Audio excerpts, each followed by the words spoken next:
طلبت من الزملاء يعرضوا لنا هدف مفتاح طقطق، ونبي تعقيب من المحللين حقيقة على طريقة الهدف والالتفاف والتسديد. هذه الحلول اللي تكلمنا عليها أستاذ عبد الرحيم، وعلى قدرات اللاعبين لما تفرق عندك في مباريات، وفي خلينا نقولوا لما يكون مستوى الفريق في تدني، أنت كلاعب بمجهود فردي تعود بالمجموعة لنسق المباريات. وتفرجت على المباراة حقيقة كلكم والتفاف طقطق وتسجيل الهدف كوم، ونبي تعقيب من كل المحلل. تفضل استاذ عبد الرحيم. كرة القدم كرة لعبة جماعية، ولكن المهارات الفردية للاعبين بدليل في فرق صنع مجدها لعيب، هو اللي صنع مجدها يعني لعيب. اللاعب دائما في كرة القدم مهارات الفردية تحكم وتفرق، يعني دوران طقطق هي في لقطة في الإعادة كانت أوضح، جمالية الهدف كانت أدق بدون ما ينظر سرعة رد الفعل.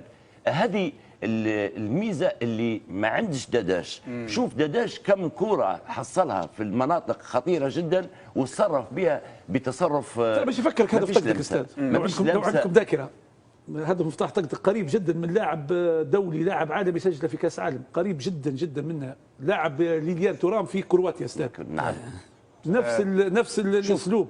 ليليان تورام التف وسدد في البعيده. دوران شوف في قريب منه الهدف. دوران شوف الدوران اللي داره في مكانه، وهي الحسنه الوحيده وسط كماشره واربع لاعبين. الباص اللي داره سيسين هو الحسنه الوحيده له في المباراه كلها. واضح. لكن مفتاح طقطق استاذ. شوف استاذ، استقبال، التفاف، اخذ قرار، سدد. لا ثلاثه فكرات في فكر واحد. طبعا هو خذ الاستقبال، الالتفاف، التسديد. والتسديد في الزاويه البعيده ما استعملش القوه، استعمل المهاره والدقه. نعم. على الاعتماد بالقوه. لو سدد بقوه لكانت ممكن بين يدين الجرماني الحقيقه نحييه، اللي قدم مباراه بطوليه اليوم جدا. هو وجواد رزق، ما ننسوش، راهم دائما نتكلموا عن اللعيبه وننسوا في الحراس.